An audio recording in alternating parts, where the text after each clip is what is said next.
여러분들이 이 시기에 실무를 푸는 이유는 첫째도 실전 연습, 둘째도 실전 연습, 셋째도 실전 연습이란 말이에요. 근데 문제는 막상 실무를 풀 때 진짜 수능처럼 안 풀고 그냥 끝내버리는 경우가 정말 많아요. 틀린 것만 해설 보고 아 그렇구나 하거나, 솔직히 이 정도면 양반인데 시간도 안 재고 그냥 긴장감 없이 대충 풀고 끝내더라고요. 이러면 아무리 많은 실무를 풀어도 실전 연습을 제대로 해볼 수가 없어요. 그래서 오늘은 어떻게 하면 이 실무를 진짜 수능처럼 가깝게 풀 수 있는지, 그 현장감을 100% 끌어올려서 연습하는 방법, 풀이의 전략까지 말씀드려 보도록 하겠습니다. 자, 일단 첫째로는 수능장에서 볼 시계를 준비하는 거예요. 근데 이때 핸드폰 시계나 이제 전자시계는 수능장에서 이용을 할 수가 없으니까 최대한 이런 아날로그 시계를 준비하고, 이제 문구점 가면 수능 시계라고 따로 팔아요. 저는 그게 화면이 좀 작아서 영상이 안 보일까봐 좀 큰 걸로 좀 준비했고, 그 다음에 이제 여기서 중요한 건데, 여러분들이 수학 시험을 10시 30분에 보잖아요. 그래서 얘도 무조건 시계를 반드시 10시 30분에 딱 맞춰서 여러분이 시험을 보는 거예요. 그리고 시계를 볼 때도 중요한데, 시계를 보는 순간 여러분들이 고개를 들어야 되잖아요. 그래서 고개를 들면 사실 집중이 한번 깨진단 말이에요. 그래서 가장 좋은 거는 여러분들이 나는 이때까지 딱 풀고 시계를 봐야겠다, 이런 것들을 정해놓으면 좋거든요. 이제 예를 들어서 나는 10번까지만 딱 보고 시계를 봤는데 11시 정도가 됐다. 오케이, 그럼 나는 좋은 스피드로 가고 있다. 근데 보통 이렇게 정해놨는데 시계를 봤더니 11시 10분이야. 그러면 좀 빨리 풀어야겠다. 이런 전략들을 좀 실무로 풀어가면서 세워놓는 게 일단 좋거든요. 자, 그 다음에 또 현장감 있게 하기 위해서 제가 찾아본 어플이 하나 있는데, 이거는 절대 광고가 아니고요. 네, 이 어플 혹시 사용하시려면 댓글에 물어보시면 제가 말씀을 드릴게요. 이제 얘는 뭐가 좋냐면, 이렇게 대비령 소리가 나오고 준비령 소리도 나오고 볼령 소리도 딱 나와요.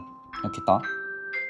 자, 그래서 이렇게까지 정도 세팅하고 나면 거의 현장감이랑 유사하게 할 수 있다. 자, 그 다음에는 이제 여러분들이 풀 실무가 필요하잖아요. 이제 이때 푸는 실무는 너무 어려우면 안 돼요. 최대한 현장이랑 가까운, 그래서 수능 평가원이랑 가장 비슷한 난이도로 출제된 모의고사를 푸는 게 중요한데, 시중에는 사실 그런 모의고사가 많이 없어요. 대부분의 모의고사가 난이도가 너무 어려워서. 그래서 저희가 이번에 다정북스에서 만든 게 이제 결정 모의고사가 가장 평가원이랑 유사한 난이도로 만들었으니까 요거 한번 풀어보시면 좋을 것 같고, 아무튼 그렇게 모의고사를 여러분이 준비하셨다고 하면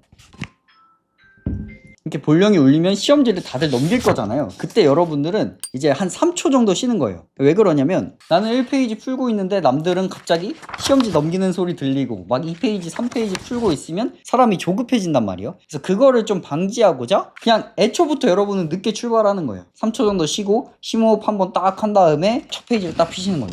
그리고 이제 결정 1회 모의고사 같은 경우는 제가 사이트에 1회는 무료로 배포해놨거든요. 그러니까 요거는 그냥 구매하지 말고 여러분이 다운받으셔서 지금 제가 말씀드리는 대로 한번 풀어보시면 도움 정말 많이 될 것 같아요. 자, 그래서 여러분들이 쭉쭉쭉 풀어가는 거예요. 1번 풀었고 2번 풀었고 3번 4번 풀었겠죠. 그 다음에 넘어가서 이것도 다 풀었겠죠. 근데 풀다가 보면은 하나 정도 막힐 수가 있잖아요. 근데 보니까 갑자기 8번에서 내가 막힌 거예요. 그러면 이렇게 문제를 풀다가 막혔을 때 마인드가 중요해요. 이제 8번에서 막히는 거는 사실 막히면 안 되는 번호대의 문제긴 하잖아요. 그래서 막히면 안 되는 번호대에서 막혔을 때 여러분들이 페이스를 잃어가는 거예요. 그래서 마음은 조급해지고 스트레스는 이제 겁나 받게 되고. 근데 이제 과학적으로 어떤 게 있냐, 여러분이 극심한 스트레스를 받게 되면 인지 능력 저하를 일으킨다는 이제 과학적 근거가 있어요. 그러니까 여러분이 스트레스를 이 8번에서 받은 걸 가지고 9번을 가면 인지 능력이 저하돼서 논리적 추론이 어려워진대요. 그러니까 여러분들이 풀다가 막히는 문제가 나왔을 때 마인드를 어떻게 가져가면 좋냐,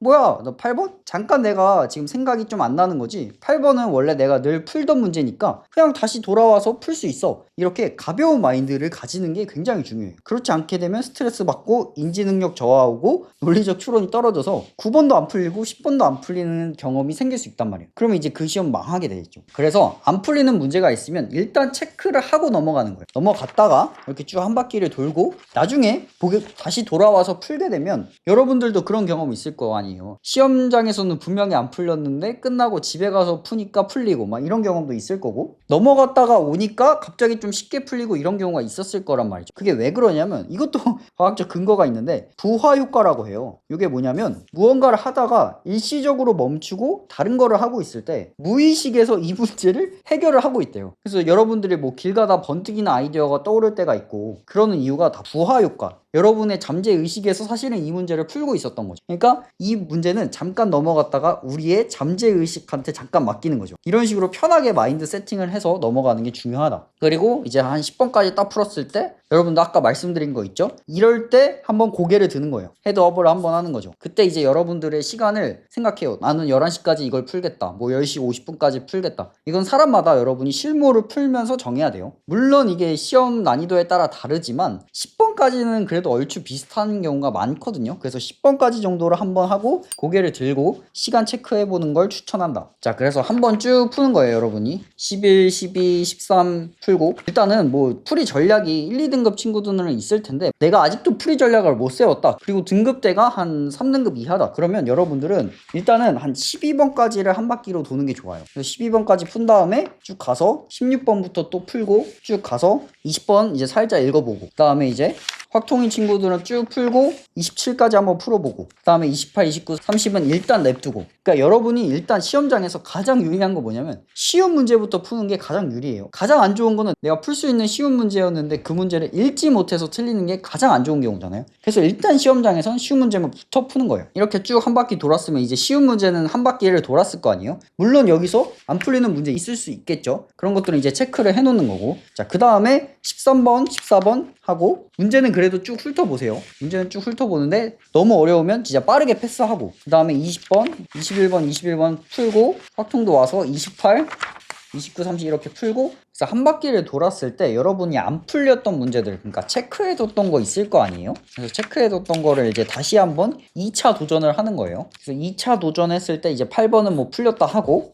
12번은 뭐 여전히 안 풀렸어. 그럴 수 있죠. 그래서 또 체크 표시해놓고 넘어가서 쭉 또 한 바퀴 돌게 되면 여러분 2차를 돌았단 말이에요. 이렇게 아까 말씀드렸다시피 안 풀리는 문제는 반복적으로 보는 횟수를 증가를 시키는 게 더 풀기 유리해요. 그래서 2차 도전까지 여러분이 끝났다고 하면 이제 여러분 스스로가 알아요. 아, 한 번만 더 도전하면 풀 수 있을 거, 풀만한 문항이 있을 거고 이제 못 풀겠다 하는 게 있을 거예요. 이 중에서 잘 골라가지고 아, 풀만하다 싶은 거를 이제 다시 3차 도전을 해요. 그렇게 해서 쭉 풀었는데 뭐 12번은 풀렸다고 치고 여러 가지 또 안 풀린 게 있을 거 아니에요. 이제 그때는 여러분이 여기서 이제 또 생각을 해야 돼요. 4차 도전을 할 거냐 아니면 이제 검산을 할 거냐. 이제 여기서 아, 이 정도면 내가 목표했던 점수에 그래도 비슷하게 왔으니까 나는 지금 풀었던 문제들 더 확실하게 풀어서 맞추는 게 더 중요해 하면 이제 검산을 하는 거고, 아, 그래도 얘는 좀 더 아쉬운 문항이 있어 하면 4차 도전을 해보는 거. 자, 그래서 이제 만약에 검산을 해본다고 할 때 그때 여러분이 좀 어떻게 하시면 좋냐. 예를 들어서 이 13번 문제를 풀었어요. 13번 문제를 구했더니 이제 fx가 뭐 x 세제곱 더하기 3x라고 찾은 거예요. 그래서 그거 가지고 F6의 정답을 구해봤는데 구해서 뭐 4번이었다고 쳐와요. 물론 아니긴 하지만 그때 이제 확인을 해보는 거예요. F3은 0이라는 조건이 있잖아요. 이걸 역으로 대입해봐 여러분들. 그래서 F3을 대입했을 때 이게 0이 나오는지 확인하는 거지. 그래서 검산을 할 때 중요한 건 뭐냐면 여러분들이 처음 풀었던 방법이 있잖아요. 그래서 그걸로 답을 이렇게 냈고 그 과정대로 안 하는 게 좋아요. 물론 시간이 없으면 여러분들이 한 풀이를 쭉 읽어보면서 잘못된 게 없나 확인해도 좋은데 일단 확실하게 검토를 하려면 여러분들이 처음 풀었던 거랑 다른 방법으로 검사를 해보라는 거죠. 그러니까 fx를 구했으면